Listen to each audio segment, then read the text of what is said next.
ಅಯೋಧ್ಯೆಯ ಮಂದಿರದಲ್ಲಿ ಎರಡೆರಡು ರಾಮಲಲ್ಲಾ ಮೂರ್ತಿಯನ್ನ ಪ್ರತಿಷ್ಠಾಪಿಸಲಾಗುತ್ತೆ. ಗರ್ಭಗುಡಿಯಲ್ಲಿ ಎರಡೆರಡು ರಾಮಲಲ್ಲಾ ಮೂರ್ತಿಯ ಪ್ರತಿಷ್ಠಾಪನೆ ಆಗುತ್ತೆ.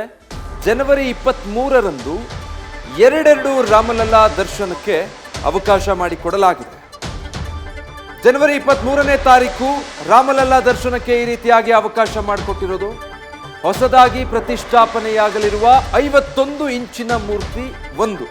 ಅದರ ಜೊತೆಗೆ ಈವರೆಗೂ ಇದ್ದ ರಾಮಮೂರ್ತಿ ಅಂದ್ರೆ ಇದುವರೆಗೂ ಒಂದು ತಾತ್ಕಾಲಿಕವಾಗಿ ಮಂದಿರದ ರೀತಿ ನಿರ್ಮಾಣ ಮಾಡಿದ್ರಲ್ಲ, ಅಲ್ಲಿತ್ತಲ್ಲ ಆ ಮೂರ್ತಿ ಕೂಡ 1949ರಲ್ಲಿ ಪ್ರತಿಷ್ಠಾಪಿಸಿದ್ದಂಥ 6 ಇಂಚು ಎತ್ತರದ ಮೂರ್ತಿ ಸದ್ಯ ತಾತ್ಕಾಲಿಕ ಮಂದಿರದಲ್ಲಿತ್ತು. ಇದು 6 ಇಂಚಿನ ರಾಮಮೂರ್ತಿಯನ್ನ ಕೂಡ ಅದರ ಜೊತೆಗೆ ಪ್ರತಿಷ್ಠಾಪಿಸಲಾಗ್ತಾ ಇದೆ.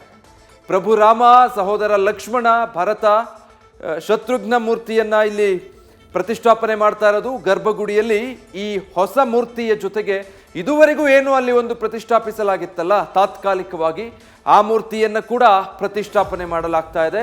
ಎಲ್ಲರೂ ಅದರ ದರ್ಶನವನ್ನು ಕೂಡ ಪಡೆದುಕೊಳ್ಳಿ ಅಂತ ಹೇಳಿ.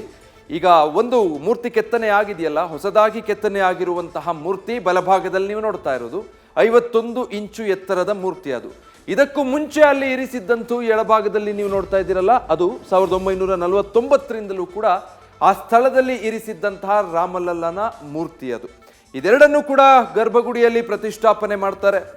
ಎಲ್ಲರೂ ಕೂಡ ಎರಡೂ ಮೂರ್ತಿಯ ದರ್ಶನವನ್ನ ಪಡೆದುಕೊಳ್ಳೋ ರೀತಿಯಾಗಿ ವ್ಯವಸ್ಥೆಯನ್ನ ಮಾಡ್ತಾ ಇರೋದು.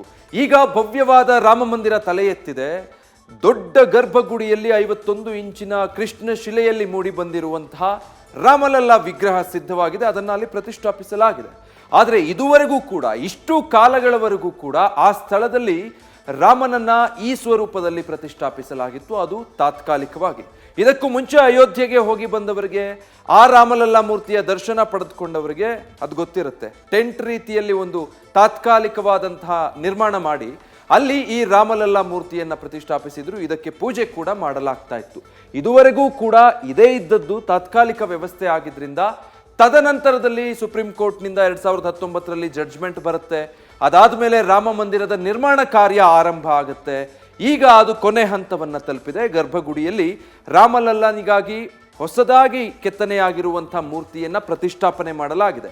ಇದೇ ಸಂದರ್ಭದಲ್ಲಿ ಇದುವರೆಗೂ ಅಲ್ಲಿ ಪ್ರತಿಷ್ಠಾಪಿತ ಆಗಿದ್ದಂತಹ ಹಳೆಯ ರಾಮಲಲ್ಲನ ಮೂರ್ತಿಯನ್ನ ಕೂಡ ಗರ್ಭಗುಡಿಯಲ್ಲಿ ಇರಿಸಲಾಗುತ್ತೆ. ಅದರ ದರ್ಶನವನ್ನು ಕೂಡ ರಾಮಲಲ್ಲನ ದರ್ಶನ ಪಡೆಯೋದಕ್ಕೆ ಹೋಗುವಂತಹ ಭಕ್ತರಿಗೆ ಕಲ್ಪಿಸುವಂತಹ ನಿಟ್ಟಿನಲ್ಲಿ ನೋಡಿ. ಇದಕ್ಕೆ ಮುಂಚೆ ಇದ್ದಂತಹ ರಾಮಲಲ್ಲನ ಅದೊಂದು ಚಿಕ್ಕ ಮೂರ್ತಿ ಈಗ ಭವ್ಯವಾಗಿ ಕೆತ್ತಲ್ಪಟ್ಟಿರುವಂತಹ 51 ಇಂಚಿನ ರಾಮಲಲ್ಲನ ಮೂರ್ತಿ, ಎರಡನ್ನೂ ಕೂಡ ನೀವು ಸ್ಕ್ರೀನ್ ಮೇಲೆ ಗಮನಿಸ್ತಾ ಇದ್ದೀರಾ.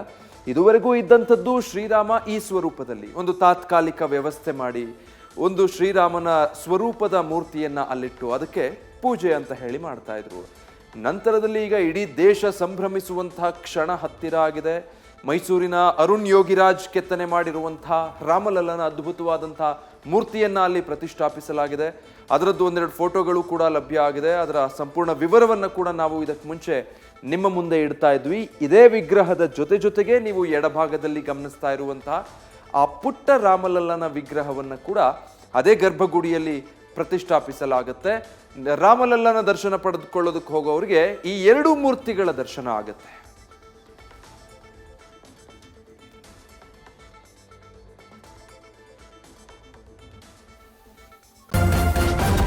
ನ್ಯೂಸ್ ಫಸ್ಟ್, ನಿರ್ಭೀತಿಯಿಂದ ನಿಮ್ಮ ಪರವಾಗಿ.